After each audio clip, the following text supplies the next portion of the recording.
हा त्यांच्या जिव्हाळ्याचा विषय आहे.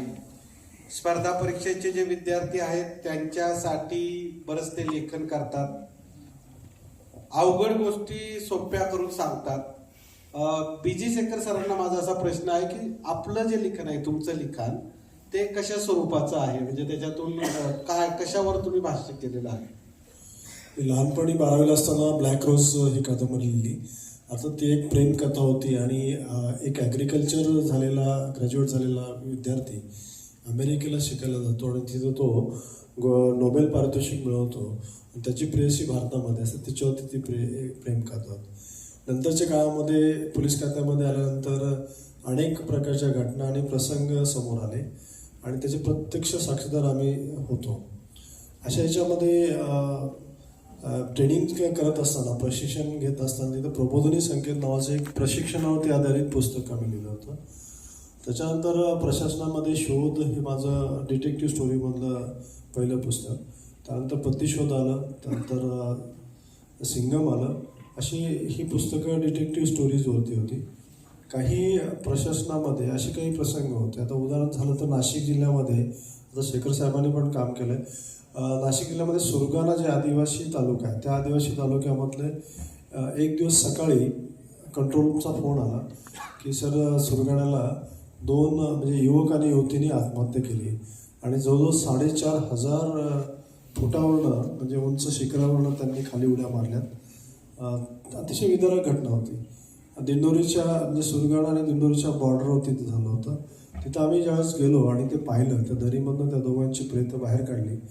ते काढत असताना त्याच्या खिशामध्ये एक चिठ्ठी मिळाली त्या युवकाच्या आणि त्या चिठ्ठीत लिहिलं होतं, त्याच्या जी प्रेयसी होती जिच्यावर तिने आत्महत्या केली, तर तिला उद्देशून त्यांनी लिहिलं होतं की मी काही दिवसातच 500 रुपये आता फक्त राहिलेले आहेत आणि आपल्या लग्नाला जे काही 2,500 रुपये लागणार आहेत, त्या 2,500 रुपयाची 2,000 रुपये जमा केली आहे. 500 रुपये मी आता काही म्हणजे शिकत असताना, तो D.Ed करत होता नाशिकमध्ये आणि ते करून मजुरी काम करायचा आणि त्यातनं पैसे म्हणून लग्नाची तयारी करत होता. तर ते 500 रुपये आले की आपण दोघे लग्न करू. दोघे आदिवासी समाजातले होते, एकाच समाजातले होते, परंतु त्या मुलीचे जे वडील होते, त्या मुलीच्या वडिलांचा विरोध होता. याच्यासाठी होता की एकतर हुंडा द्या, म्हणजे आदिवासी समाजामध्ये काही समाजामध्ये अशी प्रथा आहे का मुलीच्या बापाला हुंडा द्यावा लागतो आणि त्याच्यामध्ये 2,500 रुपयाचा हुंडा आणि लग्नाचा खर्च जे काय असेल तो मिळाल्याशिवाय मी लग्न करू देणार नाही. अशा याच्यावर याला उशीर झाला. बापाने तिचं लग्न एका सावकाराबरोबर सुरगाण्याच्या बाजूला आपल्याला माहिती आहे सापुतारा आहे, सापुताऱ्याच्या बाजूला बोरगाव आहे, त्या बोरगावच्या एका सावकारावर तिचं लग्न जमवलं आणि हे लग्न जमवल्यानंतर मग सावकारांनी बरीचशी यांनी विरोध करण्याचा प्रयत्न केला प्रियकरांनी, पण त्यांनी अगदी फिल्म स्टाईलमध्ये पिक्चरमध्ये जसं काही गुंड लोक पाठवले आणि लग्नाची तारीख ठरली. जबरदस्ती ते लग्न लावायचं ठरलं. पत्रिका वगैरे वाटल्या गेल्या.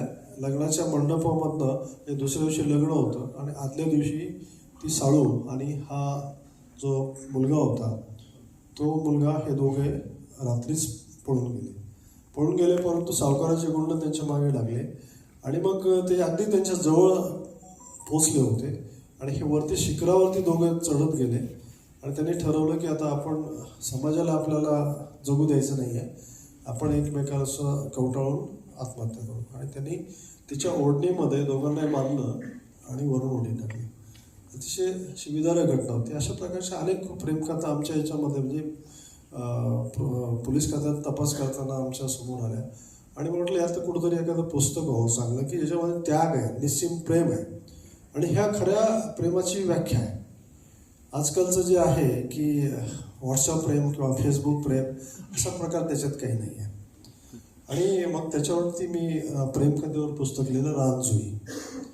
त्यानंतर काही मी नाशिकला असताना मला वाटतं गायकवाड साहेब, शेखर गायकवाड साहेब सुद्धा माझ्या पुस्तकाच्या पब्लिकेशनला आले होते आणि ते शोध पुस्तकाच्या पब्लिकेशनच्या वेळेस महाराष्ट्र टाइम्सला बातमी आली आणि महाराष्ट्र टाइम्सच्या एका आमच्या मित्रप्रतिनिधींनी एक चिमटा काढला की म्हणजे हे पोलिसांचं काम आहे, इन्व्हेस्टिगेशन करणं, शोधणं वगैरे, त्याच्यामध्ये सहजरित्या ते अशा प्रकारची पुस्तकं लिहू शकतात. पण खऱ्या अर्थाने जर त्यांच्यात लेखक असेल तर त्यांनी मार्मिक ललित लेखन करायला पाहिजे. मग तो चिमटा मला जिवारी लागला आणि त्याच्यातनं रांजोळीचा उगम झाला. त्यानंतर संताजी जे आहे, इतिहास जो आहे तो, आता माझं गाव जे आहे चास म्हणून गाव आहे, शिवनेरीच्या पायथ्याला आहे जवळच, जिथं शिवछत्रपती जन्मले. आम्ही फार भाग्यवान आहोत, तिथं माझा जन्म झाला आणि त्यामुळे ऐतिहासिक पहिल्यापासूनचा वारसा होता. आणि हे करत असताना अगदी 5-6 वर्ष जसं शिवनेरीला आम्ही अगदी दूर पळत जायचो. त्यामुळं इतिहासाची गोडी होतीच. इतिहासावरती काही पुस्तक लिहावं. मला हा प्रश्न नेहमी पडायचा की छत्रपती शिवाजी महाराजांचा अकाली मृत्यू, त्याच्यानंतर संभाजीराजे जे होते ते गादीवर आले, 23 वर्षाचा युवक हा राजा झाला, छत्रपती झाला. 9 वर्ष औरंगजेबासारख्या बलाढ्य शत्रूला 5.5 लाखाच्या फौजेला त्यांनी अगदी जबरदस्त प्रतिकार केला. अनेक लढ्यामध्ये हार त्यांना पत्करावी लागली.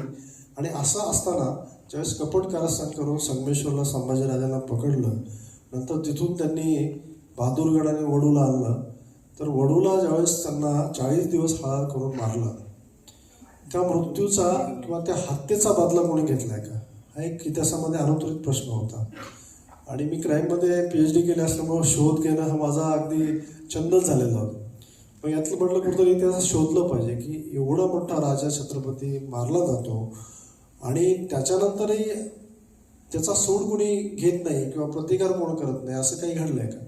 मग ते करत असताना 5 वर्ष संशोधनामध्ये 200-250 पुस्तकं वाचली, ज्या ज्या ठिकाणी लढाई झाल्या औरंगजेबापासून ते शेवटपर्यंत, त्या सगळ्या लढायांचं आकलन केल्यानंतर त्याचं उत्तर मिळालं आणि ते म्हणजे शूर सरसेनापती संताजी घोरपडे.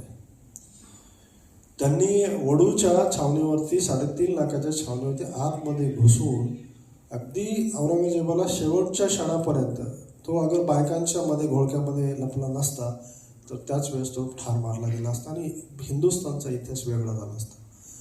अशा प्रकारचा बदला त्यांनी कसा घेतला, तर ते हे मी शिवसेनापती संताजी या पुस्तकामध्ये मांडलं. माझी म्हणजे क्राईममध्ये पण आहेत पुस्तकं. इतिहासावरती आता मी दुसरंही पुस्तक घेतोय. सुरतेची लूट बऱ्याच वेळा म्हटली जाते, पण सुरतेचा सूड आहे. छत्रपती शिवाजी महाराजांचं एक पत्र मला मिळालं ज्यांनी ब्रिटिशांना लिहिलं होतं आणि ब्रिटिशांच्या वर्तमानपत्रामध्ये लंडनला त्यावेळेस प्रसिद्ध झालं होतं.